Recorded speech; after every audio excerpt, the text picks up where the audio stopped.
وَلَوْ جَعَلْنَاهُ قُرْآنًا أَعْجَمِيًّا لَقَالُوا لَوْلَا فُصِّلَتْ آيَاتُهُ۔ السلام علیکم ناظرین، آپ دیکھ رہے ہیں دارالوحی انسٹیٹیوٹ۔ میں ہوں محمد اویس سمرسد قاری خبیر محمدی صاحب موجود ہیں۔ ناظرین، ہمارے گھروں کے اندر کھانا پکتا ہے یا ہماری جو ہے وہ مائیں بہنیں کھانا بناتی ہیں تو ہم کھاتے ہیں تو اس میں لذت نہیں ہوتی۔ تو اس حوالے سے ہم قاری صاحب سے پوچھیں گے قاری صاحب کھانے میں لذت کیسا پیدا ہو، قرآن و حدیث اس میں کیا کہتا ہے؟ جی وعلیکم السلام ورحمۃ اللہ وبرکاتہ۔ الحمدللہ والصلاۃ والسلام علی رسول اللہ۔ محمد اویس صاحب، آپ نے جو سوال کیا ہے کہ کھانے کے اندر لذت کیسے پیدا ہوتی ہے، خواتین کھانا بنائیں تو لذت اس طرح پیدا ہوتی ہے۔ اس پر میں ایک واقعہ سنانا چاہتا ہوں کہ امام شافعی رحمۃ اللہ علیہ اپنے شاگرد امام احمد بن حنبل رحمۃ اللہ علیہ کے پاس گئے اور امام شافعی رحمۃ اللہ علیہ کو مہمان بنایا امام احمد بن حنبل نے۔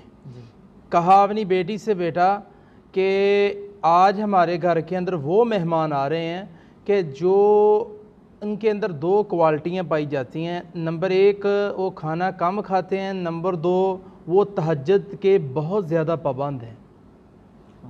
بیٹی نے کھانا پکانا شروع کر دیا۔ کھانا پکا کے جب سامنے رکھا تو امام شافعی رحمۃ اللہ علیہ نے کھانا جو تناول فرمایا، ایک لقمہ لگایا تو لقمے کے اندر بہت زیادہ لذت محسوس ہوئی۔ تو دل چاہا کہ میں ایک لقمہ اور لگا لوں، تو ایک لقمہ اور لگایا، تو ایک لقمہ جب اور لگایا تو اور دل کر پڑا۔ تو امام شافعی رحمۃ اللہ علیہ نے کھانا جو ہے یہ کھا لیا۔ جب کھا کے فارغ ہوئے تو صبح دیکھا کیا ہے کہ جس برتن کے اندر وضو کا پانی تھا وہ بھی اس میں مکمل پانی پڑا ہوا ہے، پانی کے اندر کمی نہیں آئی۔ تو صبح ہوئی تو بیٹی کہتی ہے بابا امام احمد بن حنبل سے کہ آپ تو کہتے تھے آپ کے استاد کے اندر دو کوالٹیاں ہیں، ایک تو وہ تہجد کے پابند ہیں، نمبر دو وہ کھانا کم کھاتے ہیں۔ کھانا بھی زیادہ کھایا تو پانی بھی ویسے پڑا ہے۔ تو شاگرد امام احمد بن حنبل ذرا تھوڑا سا پشیمان ہو گئے، تو استاد سمجھ گیا، امام شافعی رحمۃ اللہ علیہ بھانپ گئے کہ میرے شاگرد کو کوئی مسئلہ ہے۔ پوچھا کیا مسئلہ ہے؟ کہنے لگے کہ آپ کے اندر دو کوالٹیاں تھیں، میں نے اپنی بیٹی کو بتایا تھا۔ فرمایا ٹھیک ہے آپ کی بات، آپ کے گھر سے جب کھانا آیا تو میں نے ایک لقمہ لگایا، میرا دل کرتا میں ایک اور کھاؤں، دل کرتا ایک اور کھاؤں، لذت اتنی آئی میں نے بہت زیادہ کھانا کھا لیا۔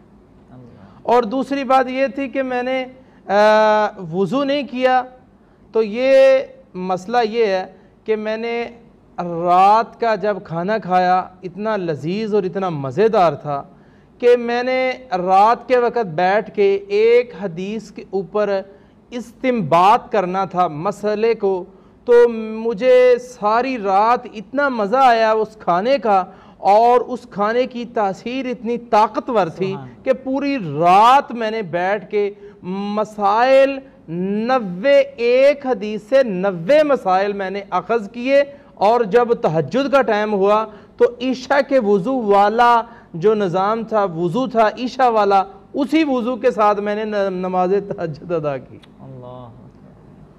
تو پوچھا کہ یہ بتاؤ کہ آپ کا جو کھانا ہے اس کی یہ اتنا لذیذ تھا تو کیا آپ کی بیٹی حافظ قرآن ہے؟ تو امام احمد بن حنبل فرماتے ہیں کہ جی میری بیٹی حافظ قرآن ہے۔ فرمایا اس کا انداز اور اس کا سٹائل یہ ہے، کھانے کی ویسا آپ نے سوال کیا کھانے کی لذت کی وجہ کیا ہے؟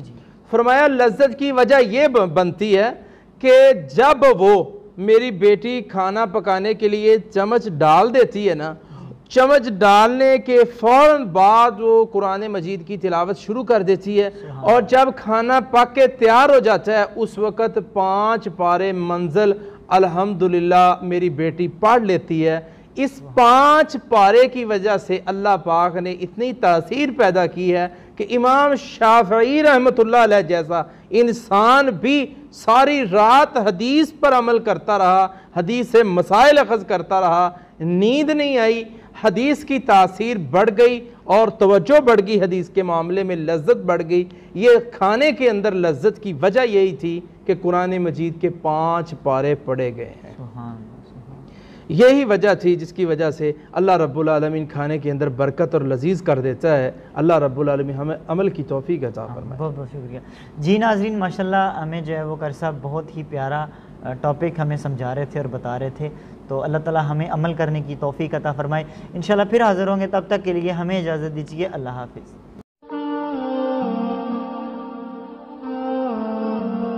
وَلَوْ جَعَلْنَاهُ قُرْآنًا أَعْجَمِيًّا لَقَالُوا لَوْلَا فُصِّلَتْ آيَاتُهُ